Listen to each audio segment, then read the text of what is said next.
Hey guys, welcome to the Jungle Brothers podcast. It's me, Joey. We got Paulie in the house. Good afternoon. And we got Coach Azza joining us today. Hello. How are you, brother? I'm good. Thank you. We're just having a good chat about falling out of trees and stuff as kids, getting wrecked. I remember getting hit by a car when I was a kid. It was me and some mates. We're probably, I don't know, we must have been in like year 3 or 4 or something. Like, how old are you there? Like 9, 10? And like playing around, Strapping, it's Joey's story time. crossing the road. Straight away. Always. Crossing the road and a car, and it was a pedestrian crossing, and I think I kind of just ran out not looking, talking to my mates saying, and this car hit me, and I flew through the air, like it felt like a couple of meters. It was probably about half a meter. And I just went bump and landed on my feet. like I don't know, it was like I landed a skateboard trick or something. What? And I turned around and there was this woman driving and she was mortified. She thought she'd just killed this kid. And I like waved to her. I'm like, I'm okay, sorry. And then she was like, waved back and we ran off. But I thought, I think back to it, like, fuck, that was so lucky. Lucky? Yeah. No, that's your Is that unlucky? No, what's that? Could've died, bro. Abraham Shamlan movie with Bruce Willis in it. Oh, The Village? Unbreakable. Unbreakable. No, you could be unbreakable too, just not discovered. You're actually a superhero. I just need to find my Mr. Glass Yes, that to could bring the hero out of could be me. me. So you didn't, Fuck my you afro didn't up like a little bit. flip or anything? You just Nah, landed on it the just feet? went bam, hit me in the hip from the side, and it's like, you know, like when you're playing a video game and there's that strafe button to go strafe left or strafe right? Strafe. You know that? Like where you don't turn, you just move? Yeah. I just went, Oh, yes. I just lifted in the air, strafed left, and then replanted. Magical. Yeah, it's pretty cool. We got some new COVID stuff happening. It's kind of the hot topic of the day. Is that light all right on the thing, on the console? It's good. We So did have nice. some audio issues before this episode, guys. Thanks for bearing with us. But yeah, we got some COVID stuff going on. I guess by the time this comes out, it'll all be a lot clearer. But what's the situation at present? Will it be more clear or will it be muddier? Could be murkier. Well, the situation is we've got a couple of levels of lockdown. One delivered the day before yesterday to a wider kind of Sydney metropolitan area kind of group of, we'll get inner west all the way through the eastern suburbs and Bayside Council where we are here. And we've been asked to do only essential travel only and don't travel outside of metropolitan Sydney. As of today, the lockdown's harder in more specific LGAs, local government areas. And that's kind of all the eastern suburbs there, plus the inner city, the Sydney City Council. So all those areas are required to stay home if you work or live in those areas. Stay home. Essential travel only. So businesses have to close, not Non-essential businesses. non-essential businesses. Okay, and so our gym is not in that because we're Bayside Council. Correct. So we're still operating. But for a lot of our members who either work in some of those areas or live in them, they are affected. Yeah, because the border over to an affected area isn't that far away, a couple of the borders. So it might be a third of the gym that live outside in those areas. Right. And then probably more of those people, more of the gym work in those areas too. If that makes sense. I was thinking before, you know, we ain't going anywhere. You know, you get people from south, like from the suburbs around here, like the beachside suburbs, Maroubra and stuff, and they're like, whenever it's like a conversation around property prices and stuff, they're like, oh, no, my place is eastern suburbs. But right now, they're like, oh, no, we're not eastern suburbs, we're South Sydney. South Sydney. Yeah. That's true. Bayside. Okay, well, that's cool. Fuck. Yeah, we're following it. I mean, Yeah. it's kind of changing, and obviously we have to respect the safety of the greater community, etc. And we just work with what they're rolling out. Yeah. Hopefully it's not for too long. Hopefully it's not for too long. Yeah, it's good drastic measures early so that Drastic shit doesn't measures, get yeah. out of hand. It was 47,000 people tested yesterday or in the last 24 hours. And I think there was 15 cases. Wow. So very drastic measures, but it's worked well so far, I guess. What were you saying to me yesterday about the situation in Ireland? You were saying they're kind of rejoicing at... Ireland has pretty much been in lockdown for the best part of a year. and they came out of that lockdown about 2 weeks ago. And yeah, like everything is sort of back to normal, like pubs, restaurants, all that stuff is open. People can go wherever they want. Lots of people have got vaccinated as well, but yeah, the rates of cases are still quite high. So there's still, I checked a couple of days ago, the average daily case number was 350, but that's come down from like 5,000 maybe 7 or 8 weeks ago. So so it's come down obviously an awful lot, and it's been sort of steady in somewhere in between 300 and 400 for the last few weeks. But yeah, people are delighted with that. Yeah, it's funny, isn't it? Yeah, and then you've got the UK or England, which is apparently they've got 10,000 cases at a day still, and they're a day. Yeah, and they're out of. I didn't look that up. I heard that, so I don't know how true that is, but yeah, they're out of lockdown, and like the European Championships are going on now as well. They've got stadiums at half capacity and everything. So it's interesting because they were up at like, I don't know, a lot higher than 10,000 cases a day out not too long ago.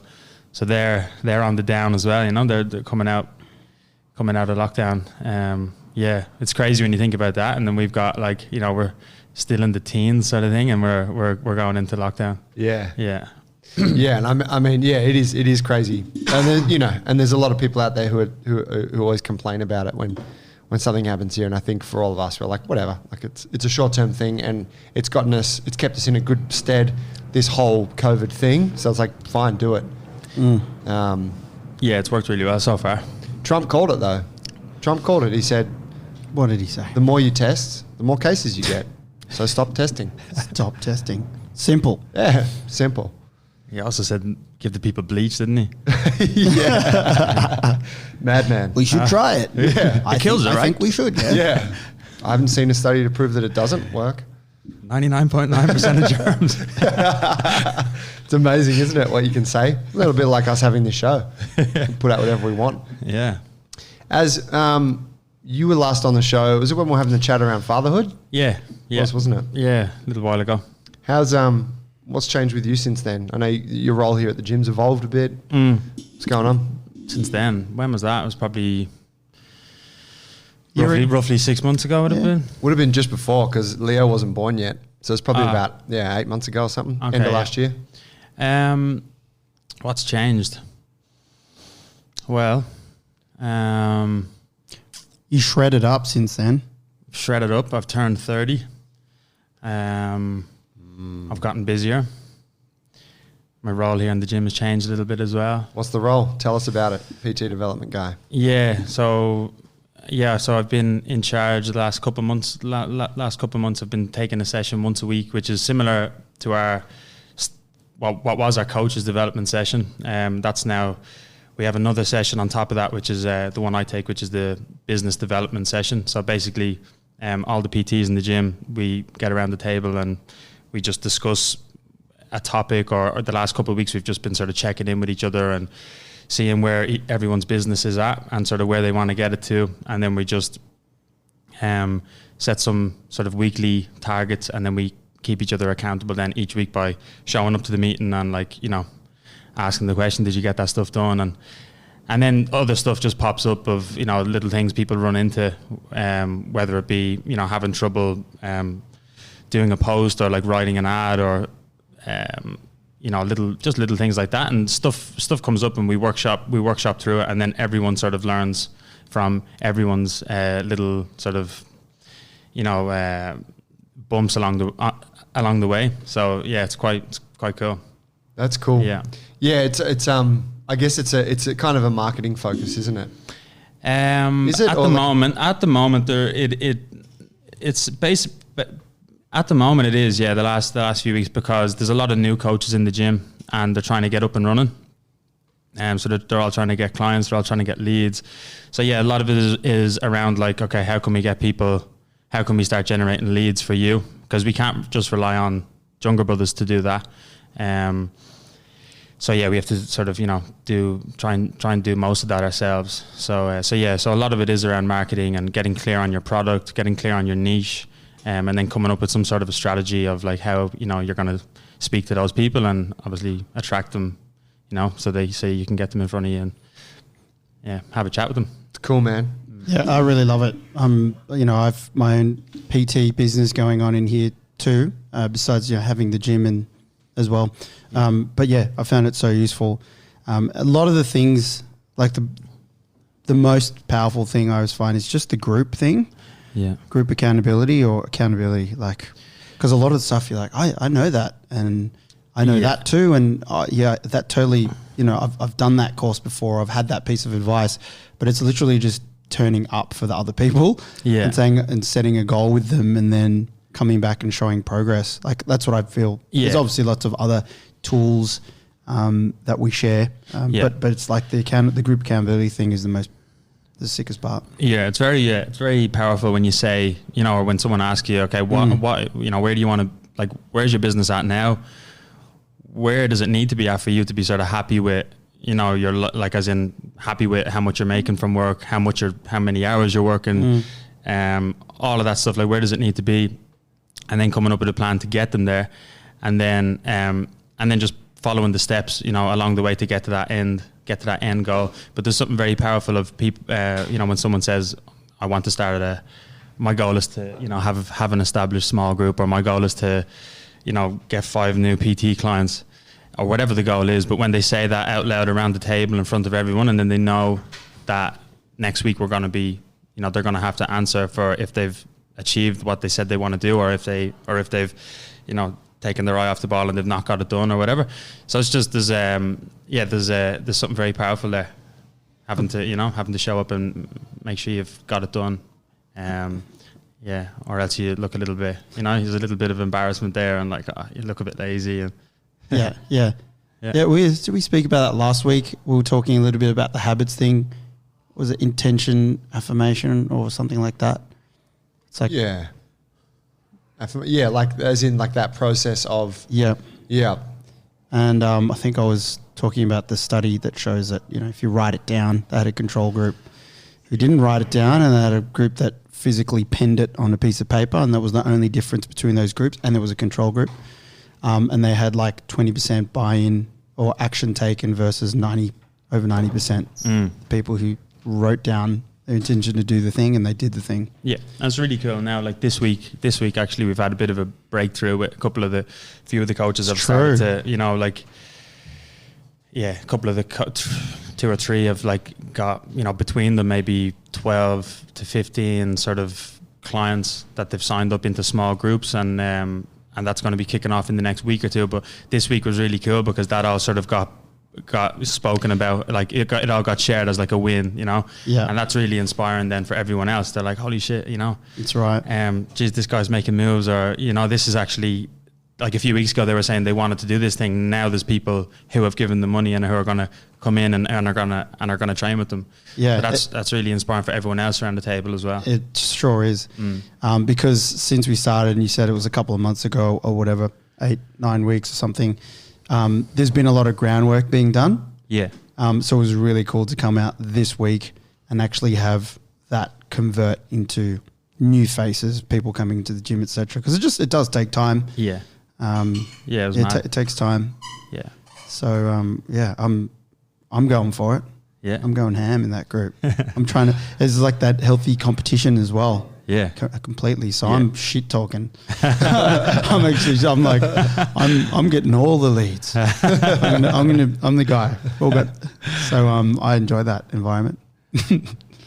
So I wanted to, we got Az on the show today with the intention of talking about a very foundational sort of aspect of how our gym operates. And I would say that it's kind of central to quality coaching, but it's also something that we use. It's very central to how our staff evolves, and when you're talking about how the staff, like how the coaches and the management evolve, you're really talking about how the organization evolves. And so the common goal, I think, of any person that works here is that we all want this thing to get better. And so that means for systems to upgrade, and for the individuals within it to upgrade their thinking and their you know, whatever that is, their income or their responsibilities, like, because you could sort of make a pretty simple argument. And most of us don't want to just sit still, right? We want to be progressing.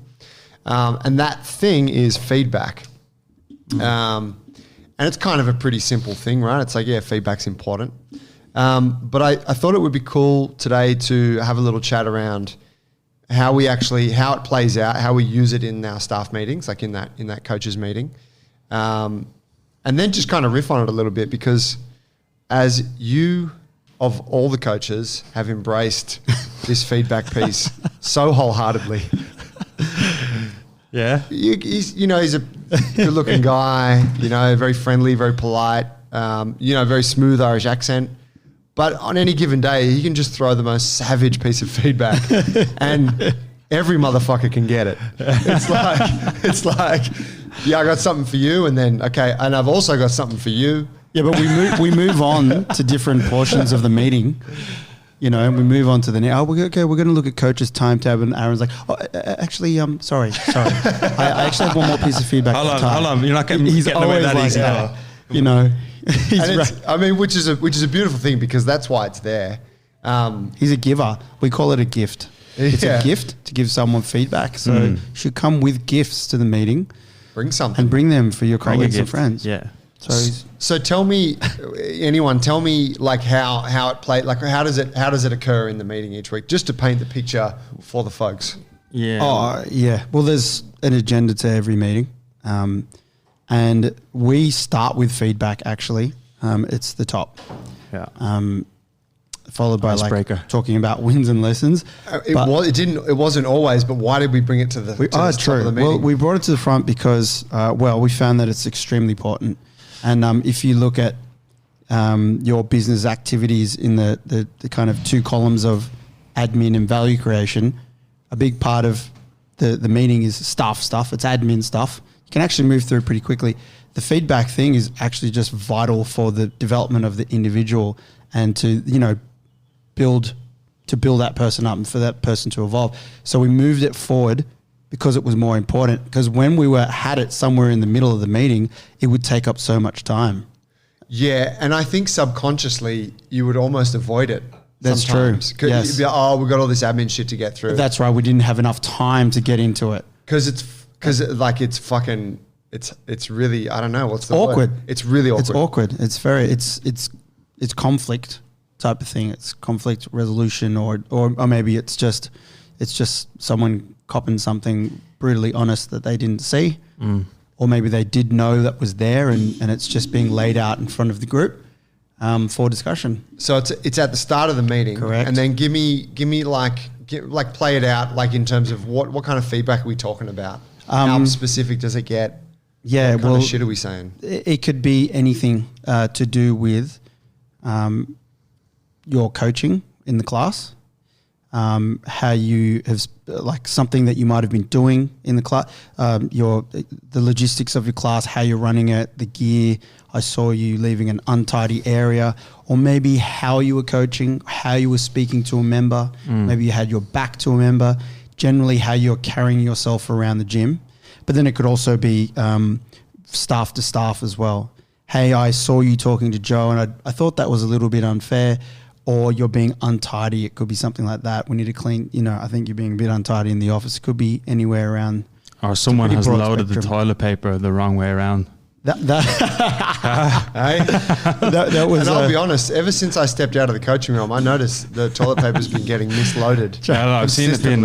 What was the phrase you used? Backwards loader. Or there's a backwards loader. I can't remember. What was it?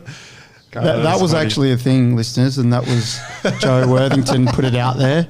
Joe's been known to be, let's say, particular about certain things that he likes, and that was one that came out, and there was a few memes that went around after that. There was. Yeah. I haven't thought about that for a while, but could be that. So it's really run a tight ship. What can I say? It's anything. If you can't stand the heat. Yeah, that's right. Yes, and really, I guess the spirit of it comes. The spirit is around like evolution. Like, I'm going to tell them that I saw that thing, and I think that we should reflect on that because we think it could be done better, or maybe it could be done better. You could probably get more out of everyone if you took this phrase out of how you coach something and added this phrase. So it's all in the spirit of everyone getting better. Yeah, 100%. I mean, it's that's right. And I think for anyone, like, you can look at relationships that you have. Maybe it's with your kids, or maybe it's with coworkers, or with your boss, or with your partner, whatever. And there's always things that you would like to be a little bit different, right? Like simple things like how I don't really appreciate it when you talk to me in that way.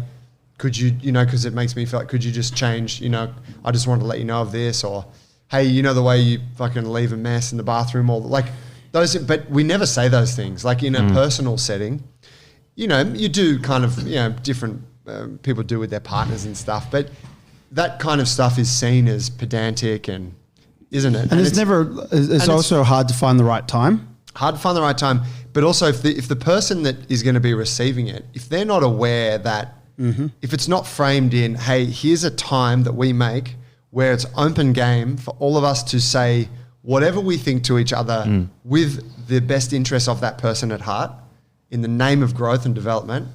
If that's not established, then it's really hard to say some of those things, isn't it? Like some of the shit that gets said. Because it just feels like you're being attacked, or someone's just trying to make you look like an idiot, or like trying to put you down. Yeah. Where it's not that at all. It's the opposite. But but yeah, if that's not all laid out and very clear, and there's not a specific time, and and everyone's in that same sort of mind frame going into the meeting, it doesn't really work, I don't think, or I don't think it would work. Do you remember what it was like when we first started doing it? Like, do you remember your kind of process of not really being comfortable with it to now? Perhaps too comfortable. I can definitely remember. I mean, I can remember getting. I can't remember the exact feedback, but I remember getting, like, when I got feedback, especially in the early days when I wasn't coaching here that long. Like, it was quite hard to take. It was a bit. I was like, oh, that's a bit harsh. There was a couple of bits I got. There was maybe at the time, like when I got them, I was like, I don't think there was a need to say that, But But then, like, there was. Do you remember what they were? I can't exactly. I remember you said one. You gave me one piece, which was just around my speech, as in I talk too fast, and I don't take enough. I don't use enough pauses in my speech. Just when I was delivering something in class, and that's a pretty typical Irish way of talking. Like, we sort of just talk like in one big sentence, but so that was like very good. That was very good feedback, and as soon as you said it, I was like aware of it, and then tried to speak a little bit slower and pause a little bit when I was explaining things. But just little bits like that in the early days. There's nothing that jumps out really clear in my mind as being super harsh, but there was I can remember a couple of times where I was like, I thought it was a bit, but it was only because I was new to that, to feedback, and I'd never gotten any like in that way before. So I seen it probably as like you being, the scene, like one of the owners here, just like having a bit of a go, and I was like, I'm only in the door, sort of thing, Yeah. But I don't have any standout things that I can remember, but I do remember, like, very clearly the feeling that I get when I used to get feedback. Which is like, I'm not good with conflict, especially face-to-face conflict. And when someone's just being, it's just a little bit of exposure, so you feel really, really vulnerable. Whole room's talking about you, and it's about a thing that you didn't do the best. And, I always want to do the best. So when I get a bit of feedback, I'm like, I just remember receiving it, and like, it's mixed emotions. Your head's a little hot. It's definitely hot. And you're like, first of all, you're getting a bit defensive. Yeah. And then you kind of scramble for words like, it's just hard to process. Do you know what I mean? Yeah. In your head. And I remember that feeling. I mean, it still happens when I get a certain bit of feedback from the right person at the right type of thing. Yeah. Like my wife, for instance, she tells me something. It's still like that. You're like, just because you have, sometimes I'm a lot better at receiving it now, but sometimes it can blindside you, and you have to be like, try and dial in and be aware of like why they're saying that, and what it means, and that it's better to hear it.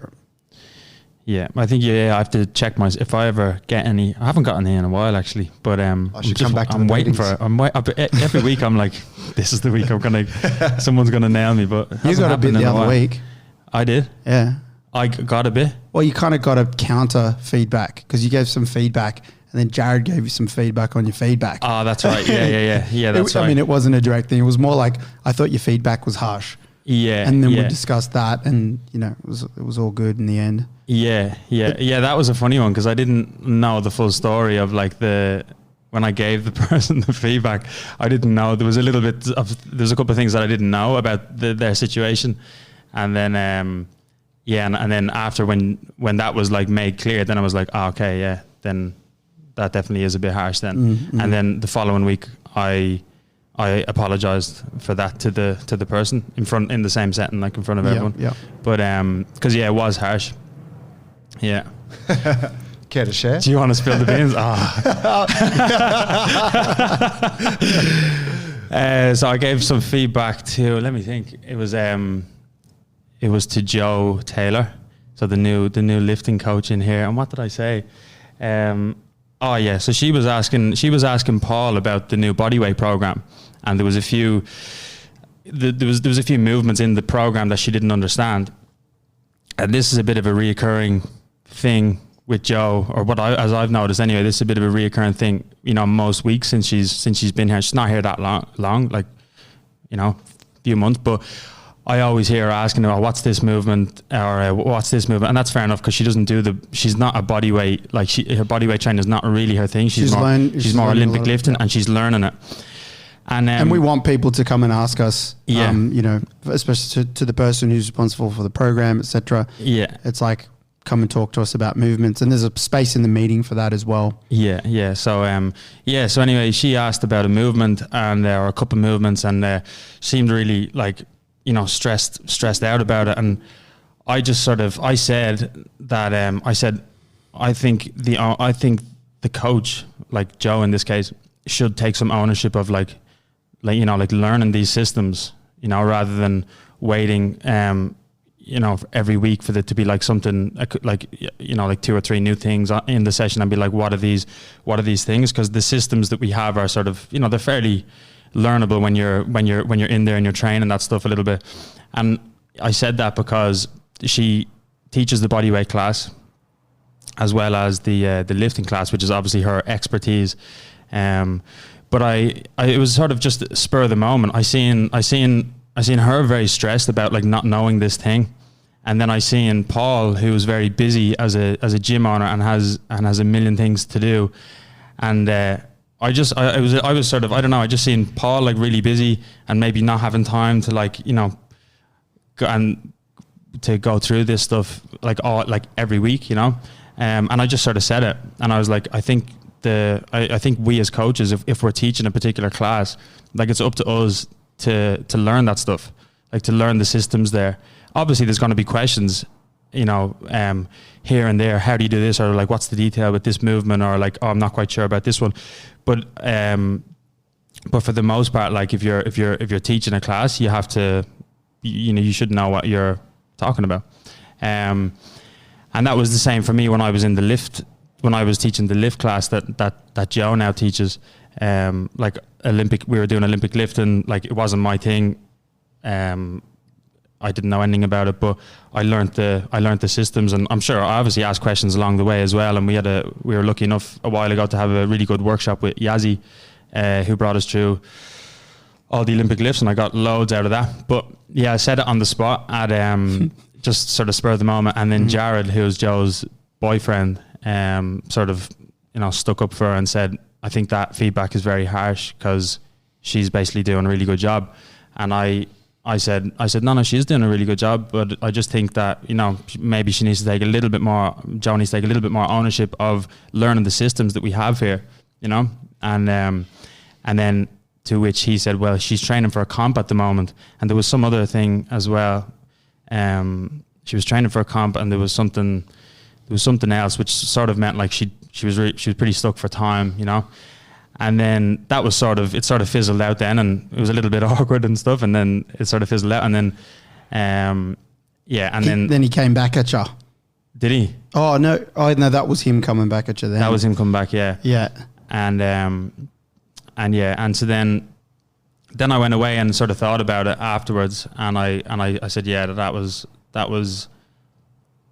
not, it was not necessary to give her that feed. When I knew the full picture, I said, yeah, that was harsh. And if I was in her shoes as a new coach here, which I was at one point, and I wouldn't have liked that. And she is doing a really good job, and she's killing it really. Like, so yeah, I wanted to I just apologized to her the following week on that, and sort of just took back what I said. And that's right. And the other piece was to take a few of the classes, and it came about that you don't have eyes everywhere. She was actually taking 1 or 2 a week, as well as seeking practice outside of those classes, because she takes Nikki's class as well, in an effort to learn the movements, the system, etc. Yeah. That was just it was just interesting how there was feedback on the feedback at that particular time. Yeah, but it kind of it just like I think that's a good example just to highlight the process. Is like it was coming from a good place anyway. Yeah, I was sort of saying that because there's like, because that is what I believe. Like, I believe if you're teaching a class, it is up to you to do, absolutely, to learn that stuff. And if you're coming in every week asking questions and putting it back on, like, I started seeing you being like, why don't I know these movements? Because you haven't provided me with like videos for them, or and there's a little bit of that I felt. So that's for some reason I just felt compelled to say it, and I said it, but it was spur of the moment, and like that's probably the danger with that feedback as well, is that it wasn't planned at all. It just happened organically, and then I sort of said it, and then Jared sort of challenged me and sort of gave a bit more, like a bit more of a background, like painted the picture a little bit more. And then I was like, oh shit, man, maybe you shouldn't have said that. And then it was sort of too late. And then so that was that one. But all in all, not necessarily any great damage done. If anything, something was checked. Yeah. And given that you had an interaction that was fairly awkward, it only served to bring everyone a little closer. Yeah. Would you say? Yeah, entirely. And I mean, I think that's what happened there is, like, when you choose to have these kinds of conversations, you are occasionally going to step over the line, whatever that line is, whether it's like, oh, that was a bit rude or a bit harsh, or, whatever, whether or not that actually was, right? But it was like, it was enough that you felt the need, I'll apologize. And that's going to happen when you have these awkward conversations. Yeah. But the upside is that like 95% of those conversations are hugely beneficial to everyone that's taking part of it. Yeah.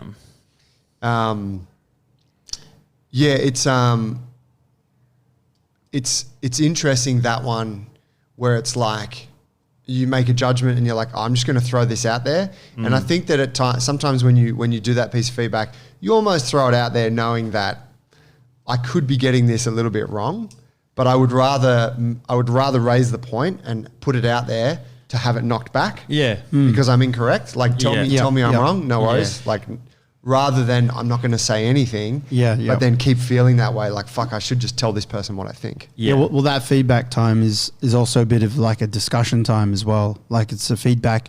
Hey, I saw this happening in the gym. I'm not sure if it's right or not, but I just wanted to see what you guys' opinion is on that. And it's just a bit of a discussion point, which is really good.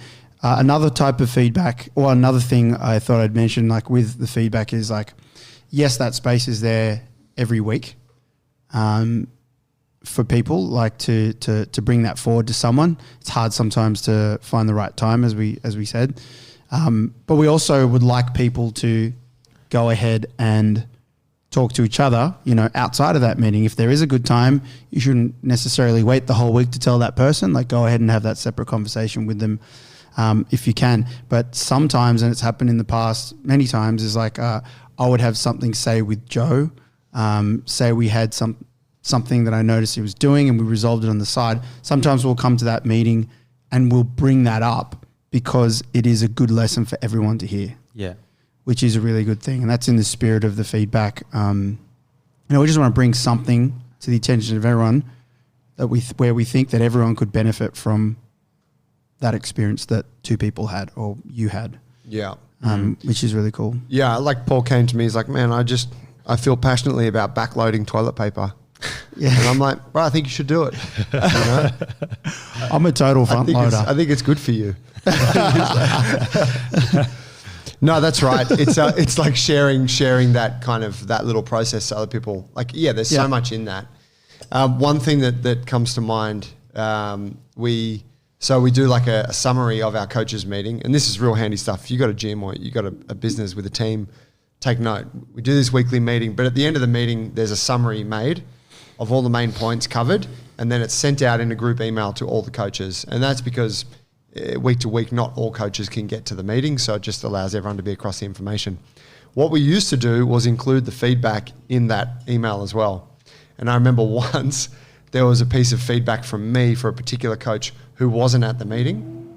And so that coach read the email, whatever, the next day, that night, without any context as to kind of why my feedback, like why I was saying what I was saying. It was kind of shorthand. It was abbreviated to like blah, blah, blah, like 5 words. And they were absolutely infuriated. Like they were so upset by what I had said.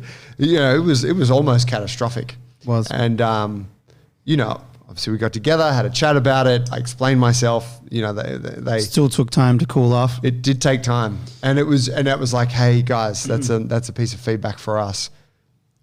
Only give feedback face to face.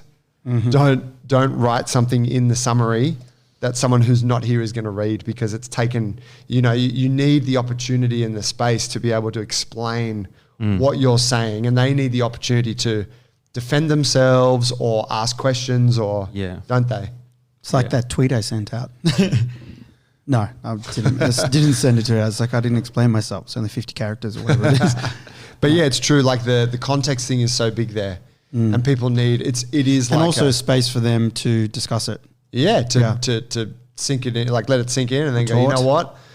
Actually, here's why I did that, and fuck do you think about that? And then you can Joey. whatever. Yeah, that was a good one. That one. Do you remember some of the harshest feedback you ever received, Paul, or given? No, I was racking my brain. I think I just forget it. I just evolve and move on. You kind of do, don't you? Yeah, like that's what we do. Yeah. Plus, you have a certain amount of children. Things just come, and if it's not useful anymore, just delete it out of your memory. I can't remember. I was all I could think about was how I had you were telling me to turn the music down you were upstairs coaching. I was downstairs, and it kind of came up like over a period of a few months, it came up like 3 times. And every time I was like, no, I was like I was really fighting it. And I remember just being like, okay, we'll try again, and for listeners, we have a mezzanine upstairs, and it's not enclosed completely. The whole one side of it is netting. So there's netting. It's a dojo upstairs, and downstairs we have music. So the music spills into upstairs. In fact, there's a speaker upstairs. Is there not? No, it's not. Okay, it's downstairs. But yep, it's hard to coach upstairs. Coaching jiu-jitsu, we're downstairs doing a stinking workout for 20 minutes, and we want the energy up. So there was a little battle there between can you turn the music down while we're trying to coach, and it's our who has priority type of thing there. And just differing opinions on energy levels, and you don't need to have loud music while people are doing that. They can learn to kind of be more aware while they're training, etc. So it was just a bit of back and forth of that. I remember that one because I was like, no, I need this music downstairs, and you fought that pretty hard. Why should I? And went around to like changing the music style, because some music is harder to talk over than others. And I don't know, we found a middle ground. We had a bit of a system where it was like, turn it down sometimes. Oh yeah, you'll indicate we turned it down. Were you happy with that outcome?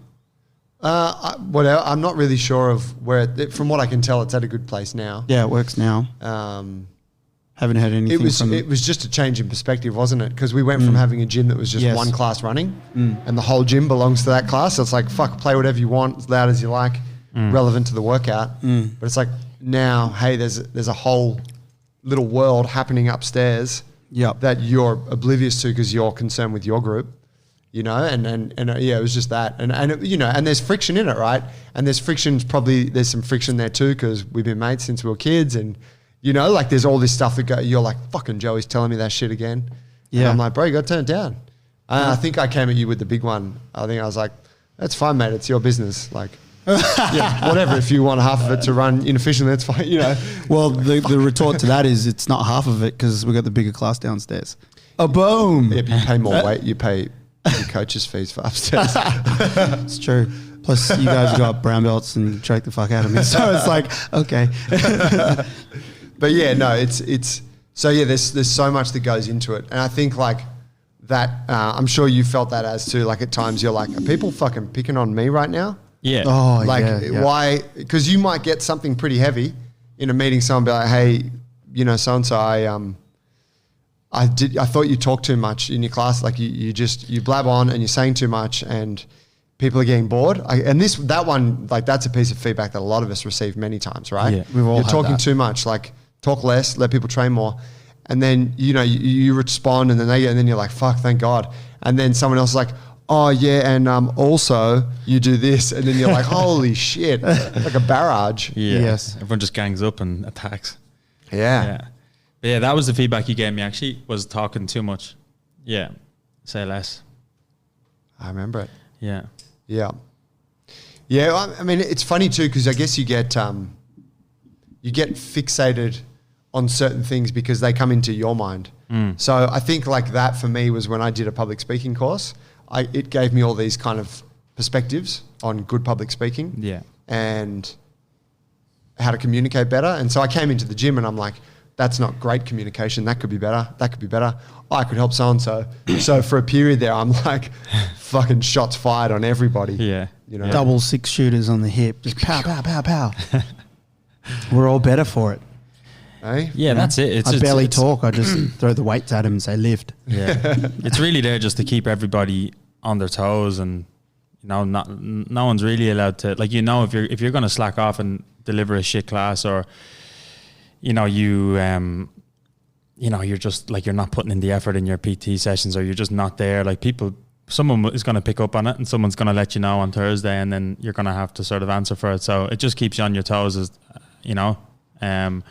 And then if you do slip at all, it just gets highlighted right away. So it's like, okay, I've started doing that thing again. Need to Absolutely, yeah, because it's never like one way. Yeah, because you'll always go back. You'll always go back to the, you know, it's the nature of us as humans. I think we try and find an easy way sometimes, you know, or the easier route, and then which you know, it's obviously not always a good thing. That was me yesterday. I got a bit of feedback, and I find I had a session just before the meeting, so it was fresh feedback. Oh yeah, from Jared. Yeah. It was the music and what you say about the shortcuts, or like, you know, it's you default to something that's a little easier sometimes, and sometimes it's easier not to do the right thing. Like in this case, I was doing a session with a couple of old friends of mine. I call them the Gorgeous Boys. Well, we came up with that. It's the Gorgeous Boys small group. Funny guys from the inner west there. And we had some music on. We all love music. But they're both musicians. So in that time of the gym, there's not many people around at all. It's like an 10 till 11 o'clock session. So we've been slowly just like playing whatever we want while we're doing that session. So one guy's he's more jazz, and he plays jazz guitar and alternative edgy stuff. Other guy's an MC, a hip hop MC. And he was playing some stuff, and I get it, and we can't see anyone around really, but behind Jared's sliding door, which is really a thin sliding door, it's him, and he's in there with a client, someone's mom, elderly client. And there was hip hop going on, and you know. The funny thing, hip hop's a tough one, hey, because it's got a lot of words and a lot of lyrics, and it's very politically charged, and there was some F-bombs and N-bombs, and anyway, it was inappropriate, and we're not supposed to have it in the gym. But at the time, our session started late, a lot of work to do, and I was just trying to get him through, and I was just really trying to keep them moving through the whole session. It was easier for me to not police that and just keep going. When I was kind of listening to it, and it was scratching the inside of my ear a little bit, and I knew it wasn't right, but I kind of blocked it out just because I just want to get the session done, get up to the meeting in time. Yeah. And anyway, that's the type of thing, like bang, within 10 minutes I was getting that feedback from Jared, and I was like, fuck, totally own that. Yeah. I shouldn't let that get that far. I just kind of creeped in week after week, and today I was in a rush, and shouldn't have done it. Yeah. Yeah. The music one's been recurring too, hasn't it? Like, Yes. that's probably come in the like last 12 months, where it's been like, hey, some of that music we're playing is a bit vulgar, like some of that hip hop, it's offensive. Yep.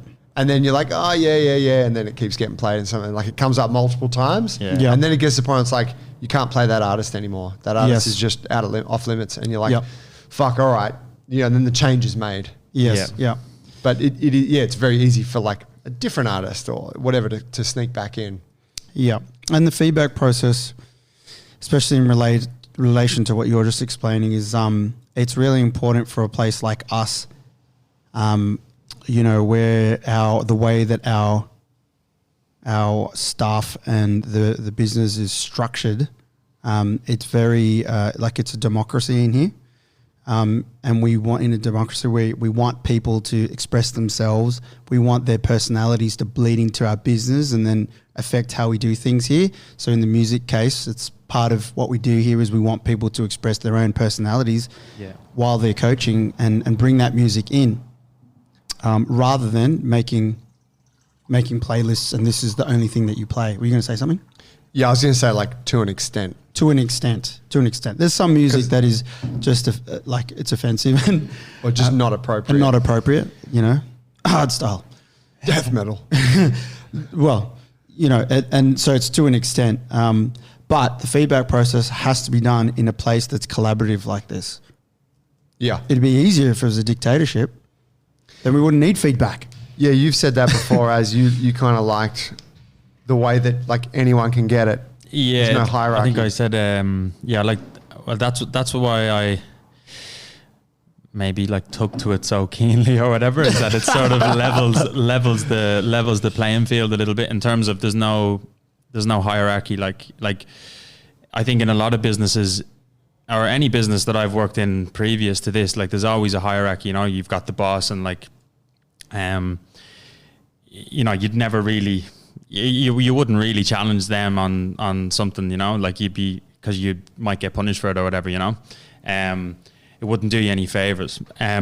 So having the opportunity here to give the feedback, and just know that it's going to be taken well and that it's not going to be taken the wrong way, and just have full confidence that like, you guys are open to taking it and that it all comes from a place of love. And I think that's really cool the way it just takes that hierarchy out of it, which is great. It's really I would say that's very unique in a business.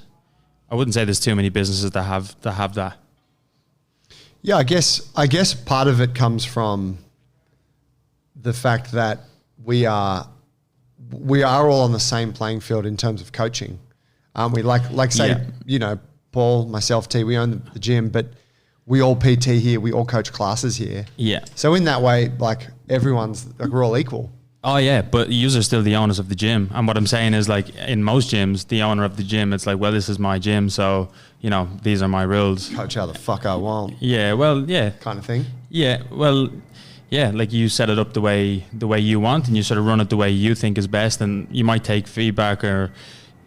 You might not. I think in a lot of cases, you probably wouldn't. But here it's definitely it is everyone is on the same level, and it doesn't feel like you are the owners of the gym and you're trying to sort of not approachable. And yeah, which is great. Like that's unreal. So yeah, so I really like that.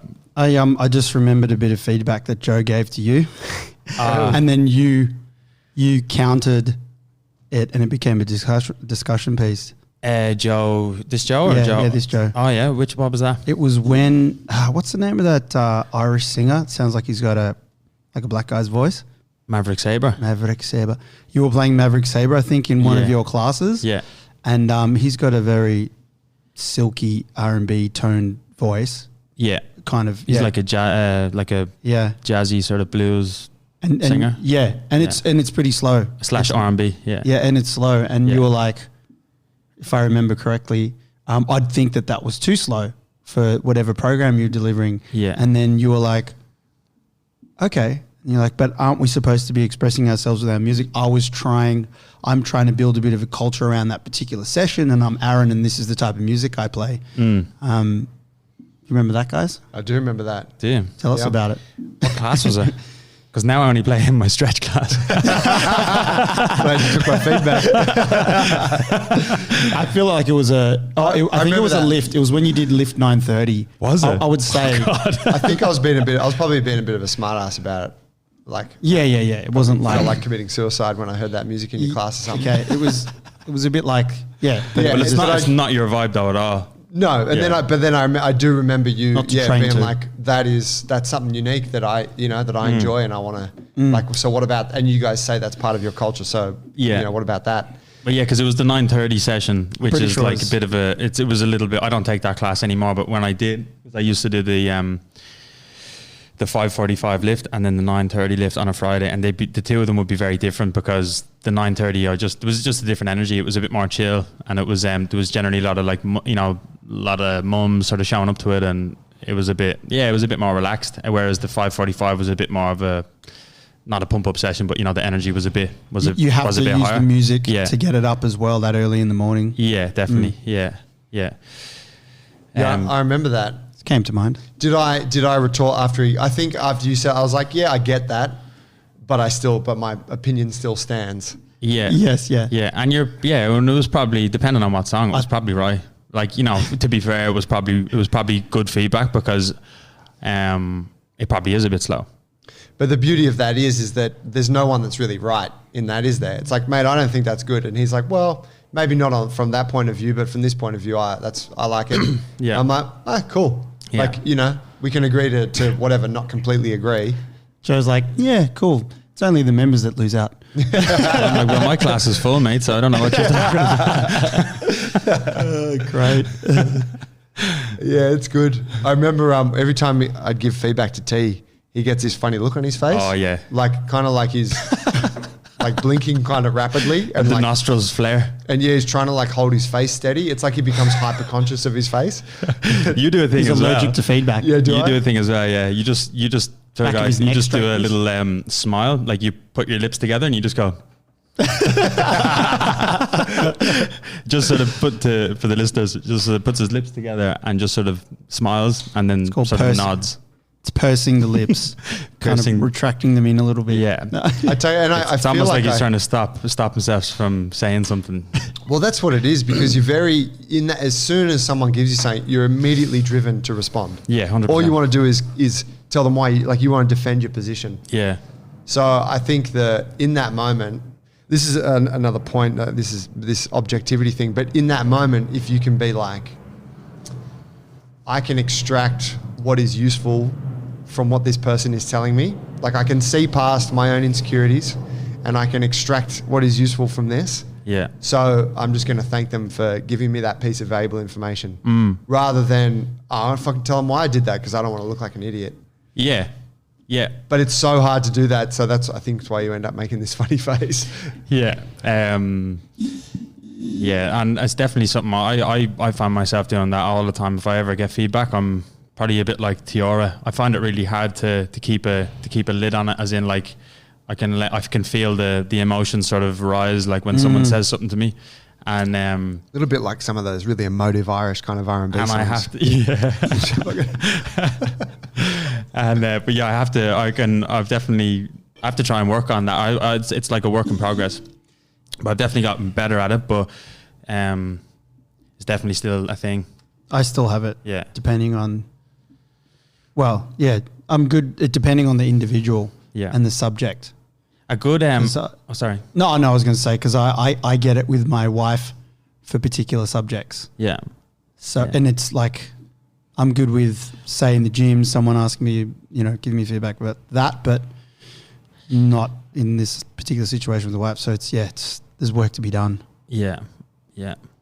A good example of like maybe you extracting information from feedback that I gave you, even though maybe the feedback I gave you was like unwarranted, was when I pulled you up for being on your phone that time.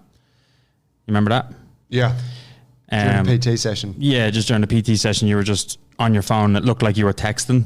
I was doing a PT session as well, and I just sort of caught you out of the corner. I just sort of spotted you like just texting while your client was doing a movement. And I just thought it looked really bad, and I was like, that looks like you're just texting someone while your client was doing something like whatever they're doing, and so I gave you that feedback. But you could have been just filling in, which you probably were, just filling in your program on your phone, on your Google Drive or whatever. Maybe you weren't. Maybe you were texting someone, but you didn't react to that feedback when I gave it to you. You just took it and said, yeah, like that's. I can see where you're coming from, and I can see how that would look bad to any other members that are looking around the gym, and then you took it and you moved on. Yeah, but like you could have easily been like, I was just filling out his program. look, it's right here. Yeah, Yeah. So that was probably a good example of how you can go one way or the other, and I think it's better to go that way because I'm not having a go at you. I'm just saying that it's like whether you were writing the program or whether you were texting your mate, either way, to someone who's standing across the room, it still looks bad. It still looks really bad, and they could be, and it just holds the standard for all the rest of the coaches. Yeah, that's exactly right. And in the name of like objectivity, if I had have said, "Oh, yeah, I hear you, but I was just doing the thing," and you're like, yeah, like. We still, even after this back and forth, arrive at the same point, which is you shouldn't use your phone when you're in a PT session because it looks like you're texting. Yeah. So it's like, the act of wanting to defend myself to like protect my honor in front of coworkers. You know what I mean? Yeah. I there's something kind of meditative, I think, in that setting and being able to like take it. Oh, 100%. Yeah. Yep. Yeah. Kind of cop it sweet and. Yeah. It's good. It's a good practice ground because the space is created and we don't really have that space in other areas of life. Like you're saying, like, when do you have that space officially with your partner? You don't. You have to try and kind of create it on the spot. Usually it doesn't get created. You just blurt something out and then it's ill received and then it doesn't work. Mm-hmm. So I think it's kind of sacred in a way and special. Yeah. We, for listeners, we do it too in our like directors meetings, right? We probably do it less these days because we're a bit more segmented in how we meet. But every Monday we would have a directors meeting and we would have feedback in that. Yeah, I do that with Dylan on Mondays now. Rip into him or what? Mate, when things are going this well, it's hard. We're looking for things. Yeah. We've gone a little bit soft on it lately. Yeah, I got some feedback for you guys. Yeah, and he was like, you know what, we should probably just patting each other on the back every pretty week. much. What I hear. Pat each other on the bum. It's all good feedback. There was that first meeting that you boys had. And you came past listening to it and you ripped into us like, come on, boys. It was like liven it up, lads. Yeah, it was great. Spectacular. I think you said something that day. Like, boys. I had to say something. Oh, you did. Can really I jerk you well, off next? Please allow me to go first. Yeah. Let me do you.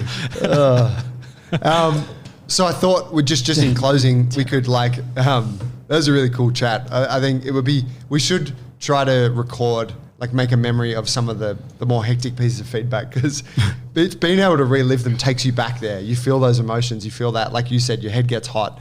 Like you kind of get a taste of that when you start to relive it. So if you get any goodies, make sure you just take a little note in your phone or something. But I thought there's a few key things that came out of that as takeaways that I wanted to give to folks. And you guys can add to this or feel free to, whatever.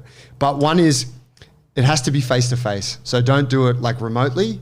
If you're gonna do this feedback thing, you do it to the person in a space where they can respond to you. You have to create an open space for it. So there has to be a declaration from every person that's there. You know, if it's just two of you, it's like, hey, I'm about to give you some feedback. I want you to do the same for me. I know that I'll become better at what I do if you honestly, you know, tell me what you think of how I'm operating. I want to share the same with you. This is in the name and development. Like, I want you to know that this is for the sake of us getting better. Like, when that's declared and that space is created, then it's good to go. Yeah. But if it's not, and if it's just like, hey, I didn't like the way you did that, you know, that's when you run into issues. Read between the lines. I think this is a big one. I think this is a real skill in receiving feedback, particularly in that setting. Say where like a young coach who's come in has something that they want to tell the owner of the business. They're going to be nervous about it, right? Yeah. For multiple reasons. Potentially what they're going to say is not exactly what they're trying to say. So they're going to be giving you something, and you need to be able to listen to what that person's saying and extract from it what it is they're actually trying to say. Like, you can't always take it on face value. I think that's really important. So sometimes it might be, can you just tell me, are you trying to tell me that, like, is this what you're trying to say? Like, clarify it. And maybe they can't clarify it, but you know in your head, I know what they're trying to tell me. So I think reading between the lines is really important. Similarly, for the person who's giving feedback, you need to be as objective as possible. So not like, oh, hey, I think you could do better at coaching, or hey, I think your PT sessions could be better, or it's like, you speak too much when you are introducing your warm-up. You look at your phone during your PT sessions. I've seen you do it 3 times. Like, very specific, very objective. Specific's very important. Yeah. Especially when someone says, oh, lately I feel like you've been running late all the time for your classes, which helps a lot less than on Wednesday night, 5:15, when you were going into your that type of thing. It helps a lot in solving it, because, if it's too vague, it doesn't work as well. And for you receiving it, you're like, fucking tell me what day is lately. Yeah. Like, I'm not going to take this unless you can specify, right? Because it's like, I will engage in this if you can deliver it at the right standard, which is specific. Yes. Right? Hey, everyone's been in that argument with their partner where it's like, you always do this. You're like, what do you mean always? Not always. It can't be always. When exactly? They were my 5. Is there anything else that you think is important in regards to that process? No, it's just an extra piece. Well, 2 things, and I just think about how it unfolds in our meetings. One, people give themselves feedback. Sometimes they put their hands up. And it's also because they want to give a lesson to everyone. It's a lesson learned just for yourself as well. Yeah. And then the other one is, and you've been really good at it in the past, Joe, is asking for feedback. So when everything's good and you're just getting all these yeses and everything's smooth, and in the name of developing yourself is seeking feedback from other people. I thought that was a good little addition. Yeah, it is. I get disappointed when people don't have something. Yeah. You're like, hey, I'm doing this, whatever, I'm doing a new thing. Surely you have some feelings about it. Give me some critical feedback. Don't tell me it's great, because it's pretty good, but tell me what I could do better. Yeah. Kind of thing. Yeah. The last one I was going to add, actually, that not all feedback is created equal. So I think in that kind of setting it is, but I think relevant to, say, our business, you might get feedback from a certain member. Oh, I would like to see, more of this in the classes or whatever. Sometimes the feedback you get, you're like, I'm not really hanging too much weight on that piece of feedback. But then other feedback you might hear, like, well, that really hits a mark there. That needs to lift, Yeah. Because you sometimes get things from someone they don't understand, whatever. They don't understand your gym. They don't understand the product, the ethos. Yep. So they're like, hey, you guys should put fucking running machines in your workouts because you get a mad sweat on. Yep. Like, Reading between the lines there would be, maybe our business isn't delivering our ethos well enough to our new members. Oh. Like, why would they ask that question? That's right. Yeah, educate them. Paulie, thank you, gents. Thank you. That was good fun. Cheers. Thank you. Cheers for jumping on, man. Guys, thanks for listening. If you enjoyed today's episode, please share it with a friend. Subscribe to our show. So if you're on Spotify, follow it. Or if you're on iTunes or Google, just subscribe to it. It helps boost the numbers. So, obviously that's really great for us. If you didn't like that episode, Yeah. or you think we could improve this episode somehow, or individually for Coach Aaron or myself, Joe, please. We'll start on time next time. That'd be good. Yeah, that'd be good. Yeah. Yeah. I'll make sure next time I invite you on. But That's You've been chasing me for weeks now. I have that. Fuck. I thought it would be a little bit more impressive, to be honest. Here's Joe now. You guys can hash it out. Thank you for supporting the show, guys. Panavore Coffee, we're drinking it today. Love those guys. Get down to Trees Cafe, Panavore. It's in Pagewood. If you need anything from us, junglebrothers.com. If you want to know more about the Jungle Alliance, get in touch. Also through junglebrothers.com. And you can find us on Instagram at Jungle Brothers Movement. We'll see you guys next week. Peace. Peace.